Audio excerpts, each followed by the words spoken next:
Parce que c'est l'heure des 4 vérités. Et aujourd'hui, vous recevez qui, Caroline? Et je reçois Yannick Jadot, encore candidat à la présidentielle. Il se prépare néanmoins à caler son pas dans celui de Benoît Hamon, au nom de l'Union de la gauche. Il a déjeuné hier avec le candidat Hamon, mais visiblement, toujours pas d'accord en vue.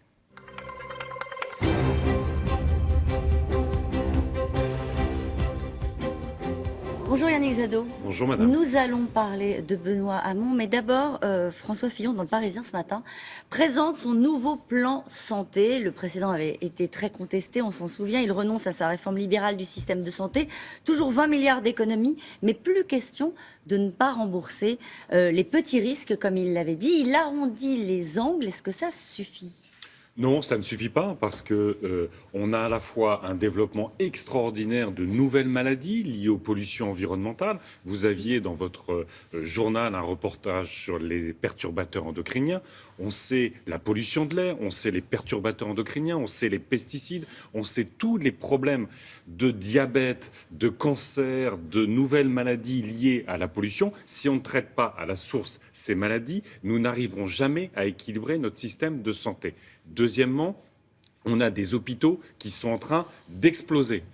Les personnels, infirmières, infirmiers, tous les personnels liés à l'hôpital sont dans une situation de stress, de burn-out, de pression considérable. Et c'est l'ensemble de notre système de santé qui est lié à l'hôpital public. C'est le cœur de la symbolique. Troisièmement, on a de plus en plus de personnes dans notre pays qui n'arrivent plus à se soigner convenablement. Vous avez des déserts médicaux où vous avez une incapacité même à aller vers un médecin généraliste parce qu'il n'y en a plus assez. Je suis sûre que cet après-midi, enfin toute la journée d'ailleurs à la Mutualité française, tous les candidats, dont vous d'ailleurs, Oui. feraient le même constat, celui que vous venez de faire. Le problème, ce sont les solutions. François Fillon dit très bien, il faut donner davantage de moyens, mais enfin vous Non, vous dites, non, vous non, vous non, dites, non. vous vous Lui, dites, il dit qu'il faut supprimer des moyens. Vous vous dites, il faut donner davantage Bien de sûr, moyens, c'est ce bien que vous venez sûr, de nous expliquer. bien Lui, il sûr. dit, il faut faire des économies. Oui, mais là où il y a un problème, c'est que François Fillon ne remet absolument pas en cause, par exemple, le prix des médicaments. On sait que dans notre pays, sur certains médicaments aujourd'hui, leur prix de vente est incroyablement plus élevé par rapport au coût de revient.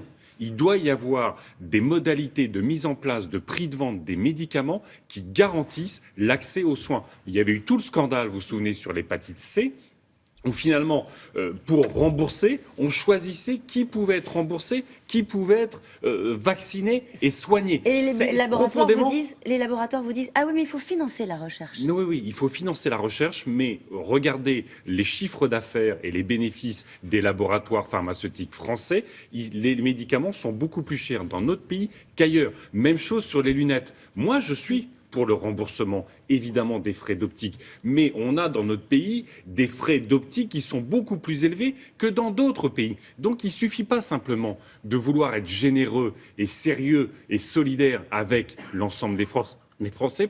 Il faut surtout construire des frais de santé qui soient justes pour les entreprises, mais qui soient justes aussi pour les patients ou pour les malades. Vous parlez des lunettes, remboursement de 100% des lunettes pour les enfants, dit François Fillon. Mais il a raison. Il a raison. Sur la Il y a un question des dents, comme sur la question de l'optique, c'est essentiel. Quand vous avez aujourd'hui des discriminations sociales qui sont liées au fait de pouvoir obtenir des lunettes ou pas, c'est dramatique. On a des enfants aujourd'hui qui ne peuvent pas apprendre correctement à lire parce qu'ils ne sont pas correctement équipés. Mais pour ça, encore une fois, il faut avoir le courage d'aller se cogner les lobbies du médicament, les lobbies de l'optique, les lobbies aussi parfois pour leur de dire certains quoi ? C'est spécialistes. intéressant ce que vous dites. Pour leur dire quoi ? Pour leur Prenons dire que l'exemple nous de allons mettre en l'optique. place. Qu'est-ce que vous dites ? Il y a des opticiens partout en France.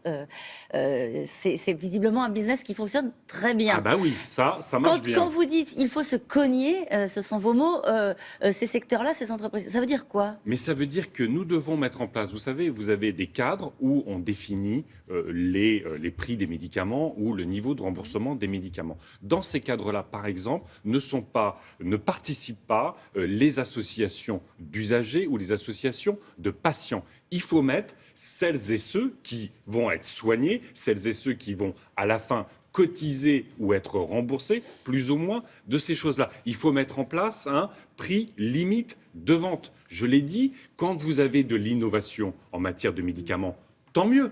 Mais à un moment donné, on fixe se met... les prix sur les montures, sur les verres. Mais bien sûr, il y a un moment donné, il faut dire ça c'est juste et ça n'est pas juste.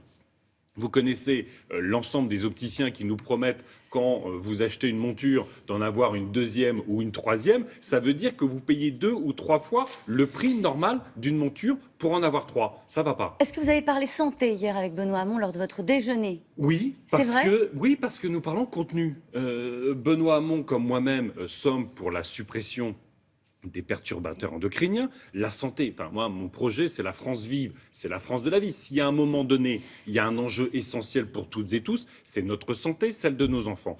Donc, quand on parle perturbateurs endocriniens et qu'on veut les éliminer, ça veut dire, par exemple, supprimer les pesticides de l'ensemble de l'agriculture. Il y a un consensus entre vous sur la question de la santé? Il n'y aura pas de difficulté? Il y a un consensus sur la question de la santé. Ce sur quoi nous travaillons, c'est de faire en sorte qu'on ne crée pas de nouvelles déceptions, de nouvelles désillusions, parce que, en plus d'un objectif, on n'aurait pas travaillé les moyens.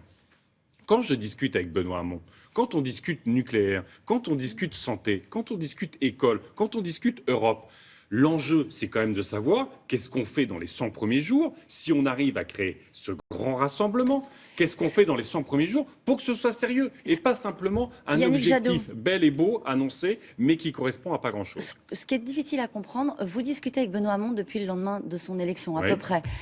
Vous êtes vu à plusieurs reprises. Ça fait 3 semaines, ça fait même pas 3 semaines. D'accord, vous en êtes où? Est-ce qu'on a un accord qui est en bonne voie? On ne va pas passer la présidentielle là-dessus, pour faire clair. À la fin de la semaine, il peut y avoir un accord. Qu'est-ce qui coince? Vous en êtes où?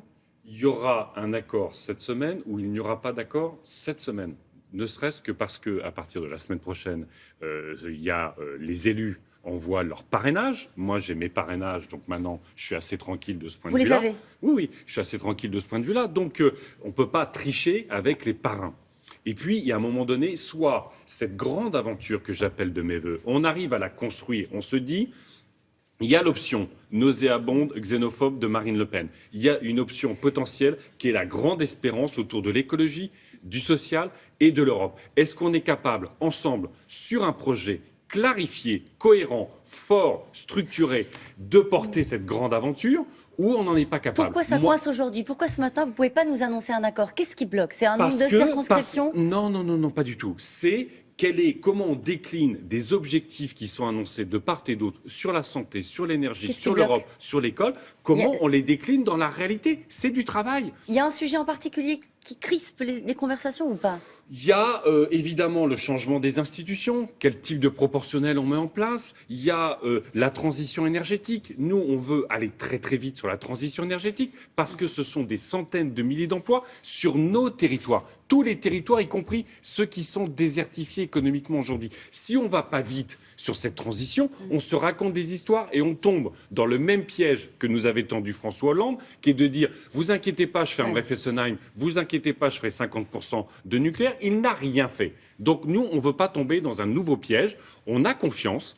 Les démarches sont sincères, mais il faut que ce soit extrêmement sérieux. Une dernière question, très vite. Depuis René Dumont, 1974, il y a toujours eu un candidat écolo. Ça, c'est vrai. Pourquoi vous n'y allez pas? C'est une responsabilité extraordinaire pour moi, parce que j'ai été désigné pour que le prochain quinquennat soit écologique, social, européen. S'il y a l'espace de cette grande aventure et que nous gagnons, et que demain, on sorte du nucléaire, on sorte des pesticides, on protège enfin la santé des Françaises et des Français contre les lobbies, ma responsabilité, c'est de faire en sorte que cette grande aventure de la présidentielle 2017, elle puisse advenir. Merci beaucoup Yannick Jadot. C'est à vous Thomas. Merci à tous les deux.